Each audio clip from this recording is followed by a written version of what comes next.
ఆఫీస్లో పనిచేయడం మాత్రమే కాదు, ఆయన మాకు సాయం చేయడంలో ముందుండేవారు.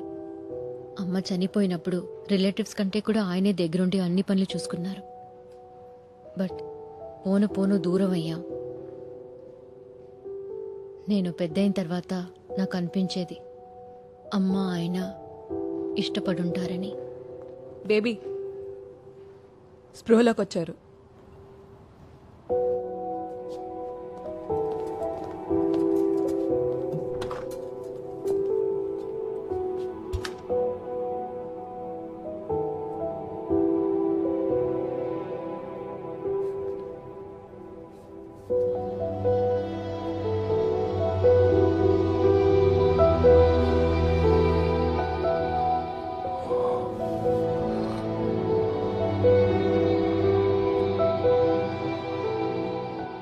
నీ కొడుక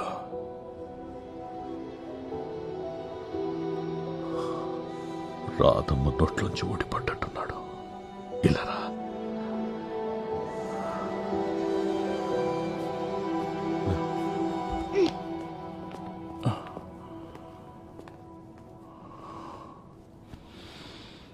నేను డాక్టర్ శాలిని. షర్మిల తన చిన్న వయసులో నిద్రలో ఉన్నప్పుడు మీరు చెప్పిన కొన్ని విషయాలు సంఘటనల గురించి నేను మిమ్మల్ని కొన్ని క్వశ్చన్స్ అడగాలి అంకుల్.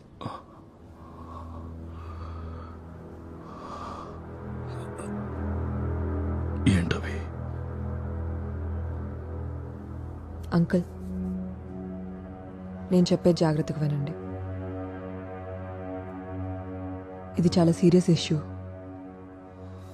షర్మిల తన చిన్న వయసు అప్పుడు విన్న విషయాలన్నీ తన సబ్ కాన్షియస్ మైండ్లో ఎక్కడో డీప్గా ఉండిపోయాయి.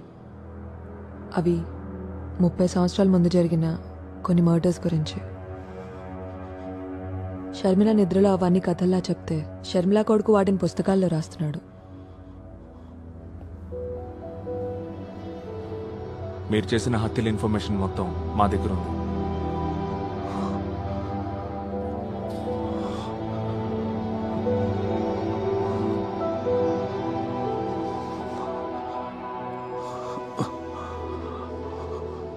నువ్వు నిద్రపోలేదా?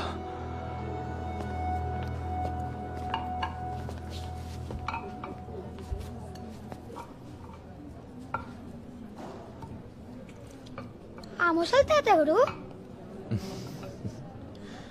కథలు చెప్తుంటాడు నీలాగా.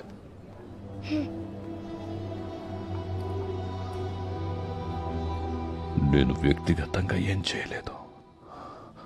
పార్టీలో శత్రువులు నేరేశాం. అది డైరెక్ట్గా కాదు, కోఆపరేషన్ మాత్రమే. స్థలం, సందర్భం, అవసరమైన వాళ్ళని చూసేవాడిని.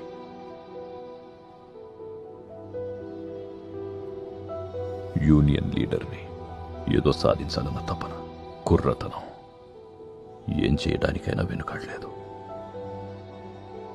రాధామణి ట్రాన్స్ఫర్ అయి వచ్చిన తర్వాతే నేను జీవితం గురించి కొత్త కలలు కన్నాను. రాధమ్మ కూడా నన్ను ఇష్టపడింది. కానీ వాళ్ళ ఆయన చనిపోయి ఎంతో కాలం అవ్వలేదు. బంధువులు ఏమనుకుంటారో అన్న భయం. ఆ రోజులు అలాంటివి.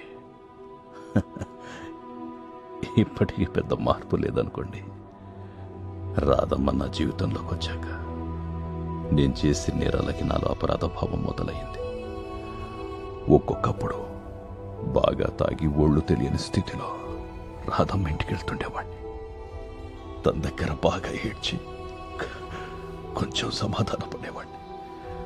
ఆవిడ గోడ కానుకొని కూతుర్నోళ్ళలో పడుకోబెట్టుకొని నేను చెప్పేదంతా సైలెంట్గా వినేది. ఒక్క మాట మాట్లాడేది కాదు. రాధమ్మకి అన్నీ నువ్వే. తను చనిపోయాక కూడా నేను నిన్ను మర్చిపోలేదు. నువ్వెక్కడో చోట సంతోషంగా ఉండుంటావని సమాధాన పడేవాడిని. నిజమే అయి ఉండొచ్చు. పార్టీ మీకు చెప్పడం, మీరు చేసేయడం, బట్ అవన్నీ కూడా హత్యలే. మీరు ఉదయాన్నే డిశ్చార్జ్ అయ్యాక పోలీసులు అరెస్ట్ చేస్తారు.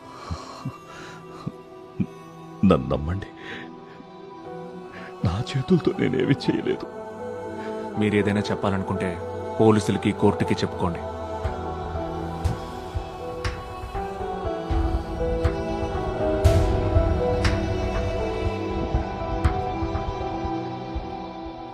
నా బ్యాగ్ పట్టుకోండి అంకల్. అంత బరువు ఉందా బ్యాగ్? పోయండి తెలుస్తుంది. అసలు నువ్వు ఏమన్నా చదువుతున్నావా లేకపోతే యాంగ్రీ బర్డ్స్ ఆడుకుంటున్నావా? ఆ పిచ్చి గేమ్ నేను ఆడను. యాంగ్రీ బర్డ్స్ లో నేను టాప్ స్కోర్ అని తెలుసా? మీకు అంత సీన్ లేదులే. నాకొక వీడియో కాన్ఫరెన్స్ ఉంది. అయితే నితిన్ నేను తీసుకెళ్ళనా? కాసేపు డ్రాప్ చేస్తాను.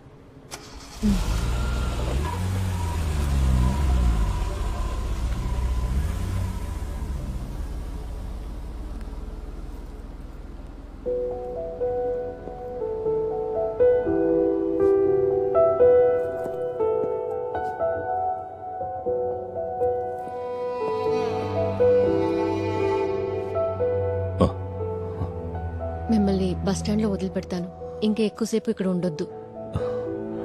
మరి పోలీసులు? ఇప్పటికి ఇంకా వాళ్ళకి తెలియదు. వాళ్ళు వచ్చేలోపు ఇక్కడి నుంచి వెళ్ళిపోండి.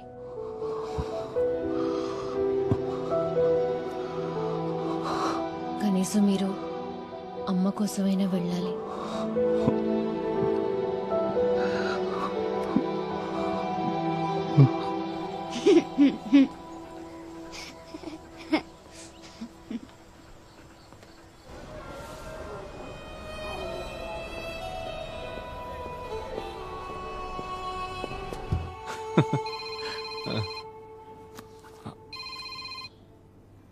హలో,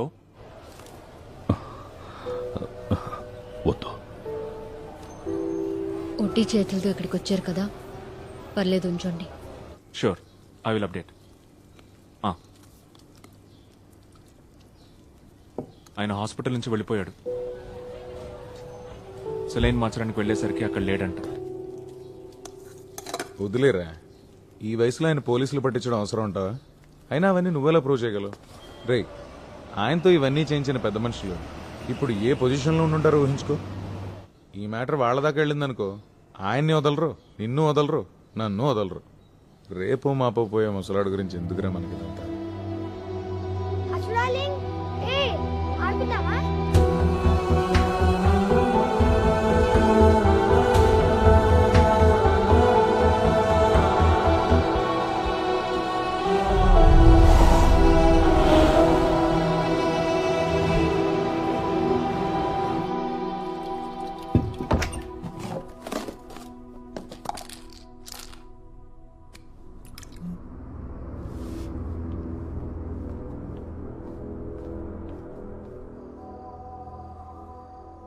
చూడాలి. ఇదిగో తిను. దా.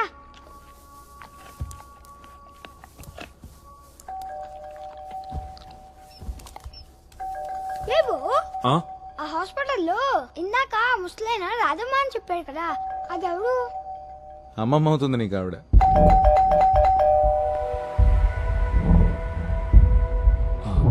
ఎందుకురా? ఒక రాధమ్మని చంపినా కదా నాకు తెలుసు.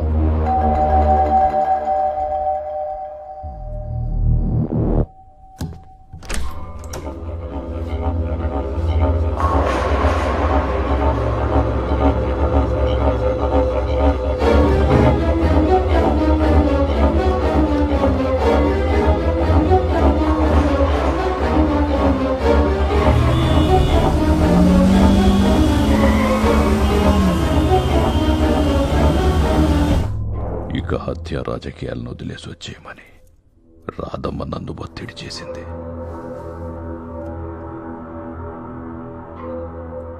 కానీ నేను వదల్లా. చివరికి తను నాకు దూరం అవుతుందేమో, నా రహస్యాలు బయట పెడుతుందేమో అనే భయంతో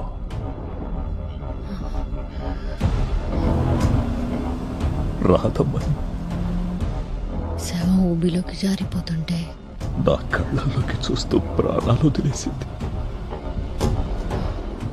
అంత్యక్రియలయ్యాక అందరూ వెళ్ళిపోయారు. రాధమ్మ రూమ్లో నువ్వు ఏడ్చి ఏడ్చి అలసి నిద్రపోయావు. నిన్ను చూసి మనసు బద్దలయ్యింది.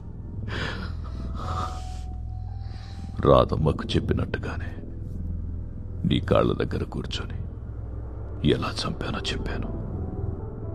అదే నేను చేసిన పొరపాటు. నన్ను నమ్ము, నా చేతులతో నేనేం చేయలేదు. అమ్మని నువ్వేం చేసింది మర్చిపోకుండా ఉండడం కోసం నా మనసు నువ్వు చేసిన మర్డర్స్ అన్నీ గుర్తుంచుకుంది. అమ్మ ఆస్తమా రోగ అయి ఉండడం, నీ రాజకీయ పలుకుబడి అన్నీ సులభమయ్యే కదా.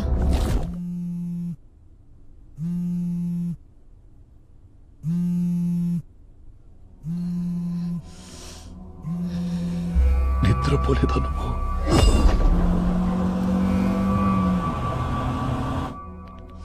రాధమ్మకు చెప్పినట్టుగానే నీ కాళ్ళ దగ్గర కూర్చొని ఎలా చంపానో చెప్పాను. నీ కొడుక్కి కూడా ఈ కథలన్నీ తెలుసని ఆ డాక్టర్ చెప్పిందిగా.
వదులుతానండి, వదులు.